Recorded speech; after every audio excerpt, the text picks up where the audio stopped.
governments and aid groups are trying to get everyone to safety, although it may not be possible. Thousands of people cram into a monastery in Myanmar, just hoping they'll survive the next 24 hours and the arrival of Cyclone Mocha. This 34-year-old woman brought her children. I hope this monastery is safe and nothing will happen here, she says, because this place is the highest place, and if water comes over here, all the people will die. Meteorologists and officials expect the storm to be the most devastating weather event the area has seen in years. Officials say Cyclone Mocha will hit Myanmar and parts of Bangladesh, including Cox's Bazar, the world's largest refugee camp, home to nearly 1 million Rohingya refugees who fled what the UN called a genocide in Myanmar about 6 years ago. Officials are working to move hundreds of thousands of people before the cyclone hits, but few places will be spared the effects of the winds, storm surges, and potential landslides. Sam Sampson, CBC News, Toronto. Toronto is hosting the first women's NBA game in Canada today. The league's commissioner says the city is on its radar for an expansion team.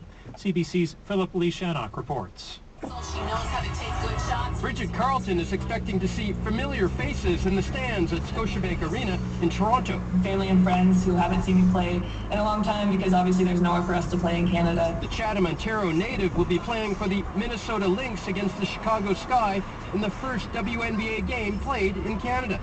Tickets sold out shortly after going on sale. Leah McNabb is the managing director for the NBA in Canada. She says the league sees strong support for women's basketball in the city.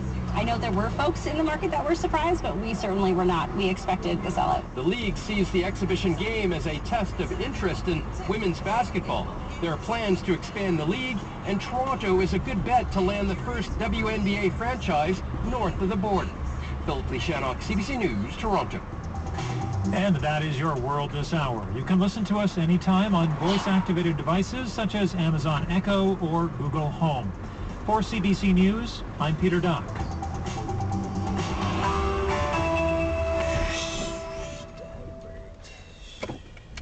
The forecast for Toronto, Hamilton, Niagara, a mix of sun and cloud today with a high of 23 degrees.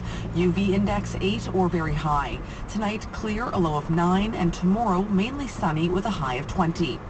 And for Peterborough and the Kawarthas, sunny today with a high of 22 degrees. UV index 8 or very high.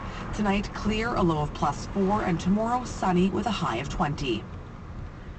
This is CBC Radio 1 99.1 in Toronto. You may have heard earlier today that I am leaving the next chapter after 15 years.